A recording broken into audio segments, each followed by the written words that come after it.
Sa lahat ng mga suki ng mga Chosero namin na nanonood po rito sa aming YouTube channel, at alam nyo naman po mga Chosero na kami po hindi gumagawa ng mga comparison ng mga motorcycle vlog. No to brand wars mga Chosero. Yes, kasi po no to brand wise tayo mga Chosero. But this time, gagawa tayo ng comparison vlog pa rin, no? Comparison motorcycle, pero iisa lang po ang may-ari. Ito po ang Euro Motors. Dahil ito pong dalawang unit na nakikita ninyo, ay ito yung hitik na hitik at very in demand ngayong 2024. Pinag-uusapan mga Chosero. Tama. So gagawin na naman tong vlog na to, para po kung ano yung pag-iisipan ninyo, kung sakasakaling balak po ninyong bumili ng motorsiklo. Correct. Diba? So ngayon, pag-usapan na muna natin yung presyo. Ito po si Samurai 155, ito po ay nasa 88,900 pesos. Ito naman po si Model T 150, nasa 77,900 pesos. Hindi nagkakalayo ang presyo mga Chosero. Hindi nagkakalayo ang presyo, pero tingnan nga natin kung nagkakalayo ba ang features at ang specs ng dalawang ito. Sa pagtatapos ng vlog na to, Team Samurai ka ba o Team Model T? Yun. Comment nyo nga po mga Chosero kung anong gusto ninyo, Samurai 155 o Model T 150. Simulan na natin. Tara na.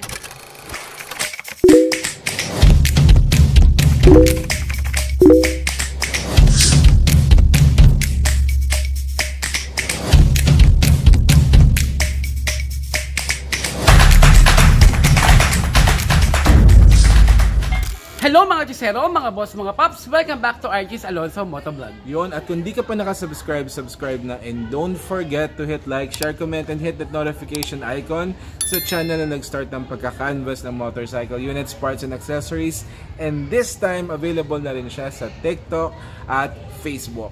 Maraming salamat mga Chosero sa lahat ng mga nanonood, sa mga nagko-comment, sobrang appreciated po namin yan. At ngayon nga po, nasa 121,000 subscribers na po tayo mga Chosero. Thank you so much.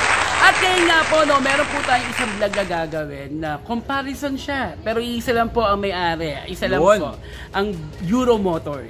Yun, ang tanong mga Chosero, anong team ka? Team Samurai ka ba o Team Model T? So alamin lang natin, no, kung ano pinagkaiba ng dalawa, kung bakit ito yung presyo ng isa, ito yung presyo ng isa, ano ba yung specs ng isa. Yun, eto na. Yan. So alamin na natin yung mga Chosero in 5, 4, 3, 2, 1. Ano muna natin dito sa Samurai 155 mga Chosero? Tara, Team Samurai, mga Chosero, makikita nyo naman, napakalapad ng harapan. Yes. Matte gray, parang butterfly po yung harapan niya, at very nice full LED light na merong unique design mga Chosero. Correct, daytime running light pa lang nyo, very visible na, kitang-kita na. Correct. Okay, so baba naman tayo ito mga Chosero. Ang front suspension po nito ay naka-telescopic fork, at ang kanyang size naman ng gulong sa harapan may kalakihan po, nasa 100 by 80 by 14 inches at tubeless to. At naka-gold po yung kanyang mags mga Chosero. Correct. At ang kanyang front brake naman po sa harapan ay naka-disc brake. Oh, disc brake. But naka-combi brake si Samurai 155. So alamin naman natin ang Model T. Yan. Punta naman tayo dito sa Model T sa harapan. Team Model T mga Chosero, harapan niya mga Chosero, very sporty. Yes. Unlike at Samurai, medyo maliit ang kanyang harapan mga Chosero. Makita natin yung good combination of silver and black. At iba rin po yung design ng full LED lights niya. Very striking po. Ganda. Very visible din, no? Ang daming daytime running light. Correct. Oh, tapos yung headlight Disco. niya. Wow, big time. So ngayon mga Chosero, ang kanya namang fender po ay medyo, ayun, abot din hanggang likuran. Yes, abot hanggang safe, dulo. Safe din ang likod nito, yung kanyang makina. So ngayon, ang size naman po ng gulong ng Model T sa harapan ay nasa 90 by 80 by 14. So medyo maliit kumpara kay Samurai. Yun, so yun ang quick comparison mga Chosero. Pero parehas silang tubeless. Yan, and nice din po yung kanyang mags mga Chosero. At ano yung kanyang brake system sa harap? Okay, ang kanyang brake system sa harapan po ay naka-disc brake. At ang kanyang front suspension po ay naka-telescopic fork. Pero hindi po ito combi brake. Ayun. At ang Samurai 155 mga Chosero ay keyless na. Yun. Correct. At pag nalobat ang remote control ninyo, meron po natatagong sekreto yan. May key. Yun. Di ba? So ngayon mga Chosero, buksan natin ang Samurai 155 kung ano ba ang funnel gauge ng Samurai 155. Okay. Okay. Ayan na. On natin. Uy! Naka fully digital panel po si Samurai 155 mga Chosero. Yes, tamang-tama ang sukat mga Chosero. So kita-kita naman dito may mga indicator siya, no? Merong clock, may signal, merong RPM, odometer, and fuel. Okay? So dito naman po tayo sa mga buttons. Dito po sa kaliwa, andito po ang passing light, yung high beam and low beam, yung horn, yung signal niya, at dito naman po sa kanan, yung idling stop, and then yung ating ilaw pa rin, at yung electric start. Yun. So, sa baba, mga Chusero, may glove compartment po. Kasya po ang isang cellphone. Yes. Naka-upright po yung position niya. Hindi lamang po siya nalala, kaya wag nating iiwan. At dito po sa kanan po, meron pong charging port sa taas. Meron po ditong pocket. Ayan, so Yes. for your changes and when you're charging your phone. At meron din pong hook mga Chusero. At ergonomically designed po, pang basag ng hangin. Very massag po yung shape. At ito po yung kanyang gulay board. Correct. At dito po sa gulay board, andito ang kanyang battery. Kala ko ang kanyang gulay. Yan. Alam naman natin ang Model T. Ayun. So mga Chusero, dito naman si Model T, hindi po siya keyless. So manual to. Okay? So, i-on na natin. Ano ba ang panel gauge ni Model T? Wow! Very visible. Yes, Actually, digital panel nakita din ko siya. nga. At tama yung sukat, pero iba naman yung design niya as compared po sa Samurai. Ayan. Correct. Pero napakaganda dahil nakikita mo lahat dito. Meron ding clock din siya, may fuel indicator, merong indicator ng high beam and low beam, signal, engine. Correct. Ganda.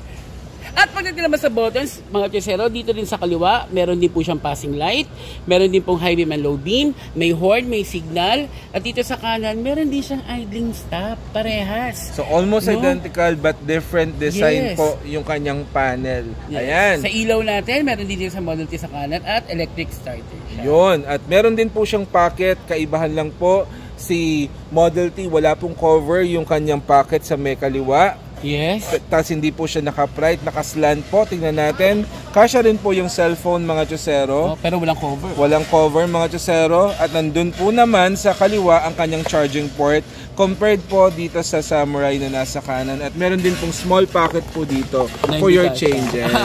Ayan. At meron din po siyang hook mga Chusero. At andito po, naka-upright din po yung design niya dito para sa gilid, pambasag din ng hangin. At ito po yung kanyang gulay board. Kanyang gulay board. Parehas lang din. Andito rin po yung battery. Correct, mga Chusero. I-add ko lang din po mga Chusero, no? Si Samurai 155 tsaka si Model T 150 ay merong park brake sa harapan. Oh, so equally po, may Yes. park brake po ang Model T at ang Samurai. Yes. Ayan, so ano mga Chusero, Team Model T na ba o Team Samurai? Nako-comment down below lang po mga Chusero. Yan, alamin naman natin yung seats. Okay. So dito naman tayo sa seat ng Samurai 155 mga Chusero, no? Napansin ko dito medyo may kalaparan siya.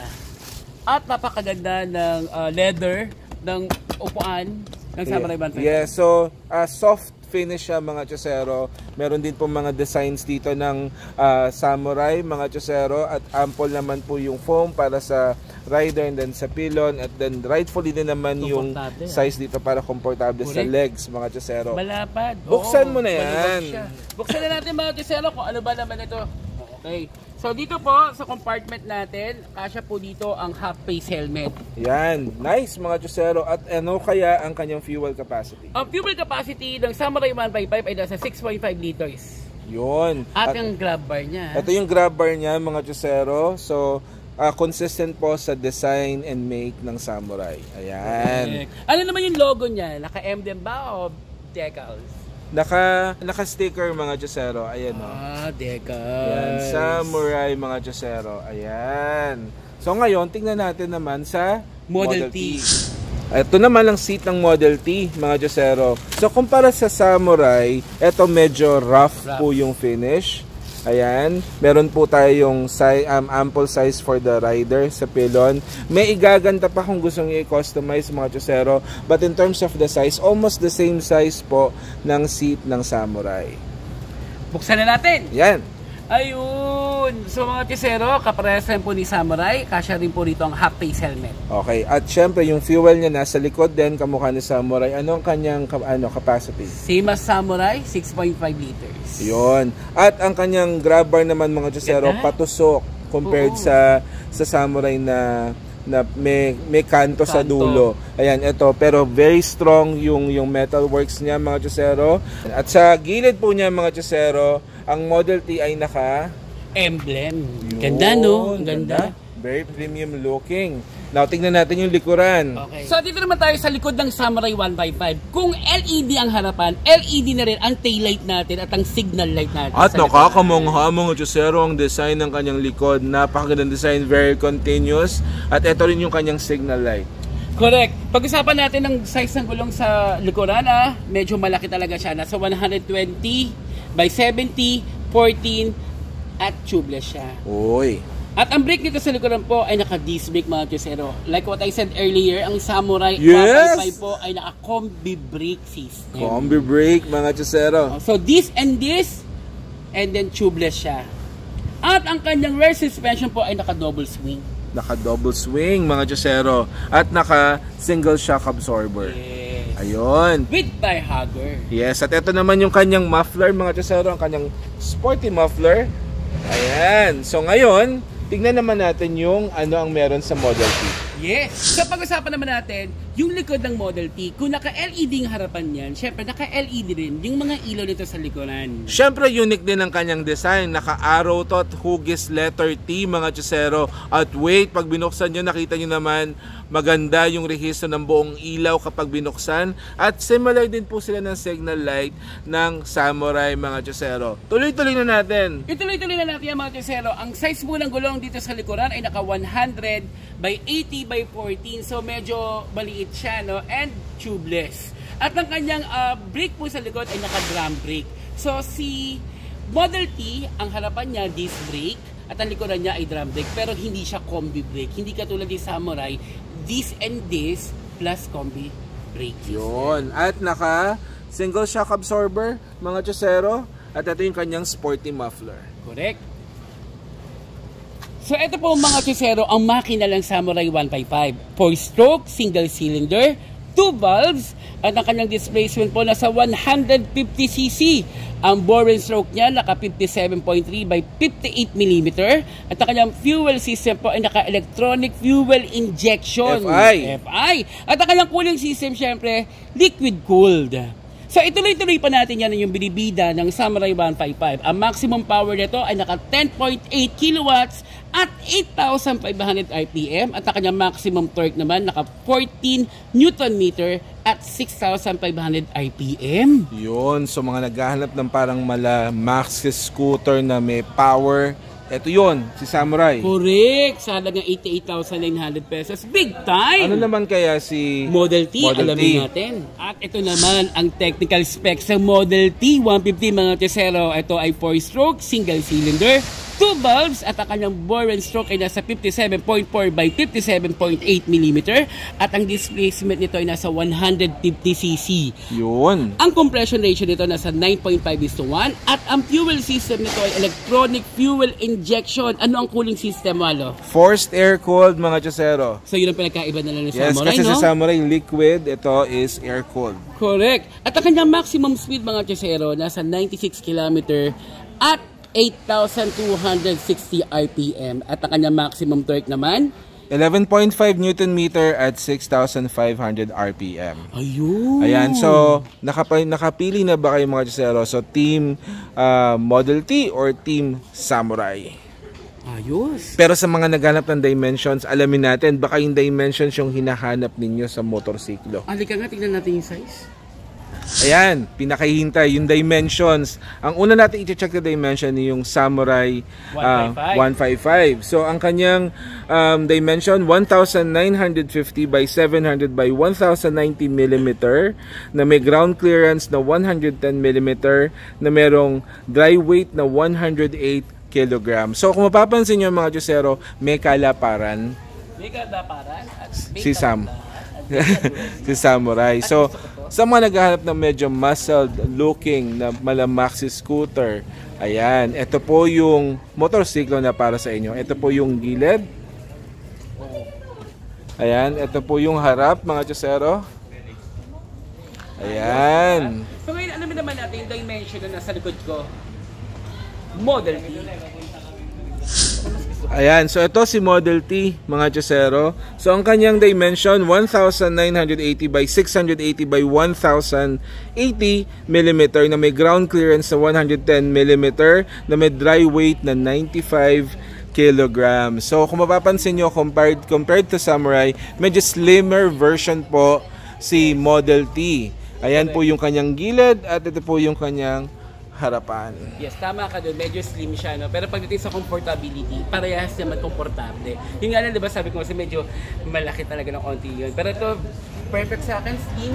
Model slim ako, Model T. Nakakabilib si Euro kasi gumawa siya ng 2 versions na 150cc dun sa mga naghahanap ng medyo malapad, sa naghahanap ng medyo slim motorcycle unit. May sagot si Euro Motors para sa inyo. Correct sa mga chisero, no? Dahil nakita nyo naman yung mga technical specs ng dalawa na pinagsama natin at sana po naibigan nyo yan. At kung interesado po kayo na mag-inquire, kung may available po dito sa Mitsukoshi Violago branch. Ang address po nasa screen at ang kanilang contact person at number nandiyan din po sa screen, mga chisero. Tawag lang po kayo. Ang kanilang operation is from Monday to Sunday. At ang maganda rin dito, mga chisero, itong mga makina na to, yung mga naghahanap ng after sales, wala pong problema kasi available po ang mga piyesa nito. Amazing, mga chisero. Ngayon, ang nag-iisang tanong ngayon nito is, Team Model T ka ba or Team Samurai ka? Please comment that, mga chisero. Mga chisero, ano ba nagustuhan ninyo? Yun nga, no? Model T ba o Samurai 155? Yes, at ang Arches Alonso Motovlog, mga chisero, ay naghahanap ng mga alternatibong motorcycle na matibay, dekalidad, sa abot kayang halaga. Correct. Again, no to brand one. Yon. Uwi mo na? Uwi ko na. No to brand one, pero uwi ko naman, no? Dalawa.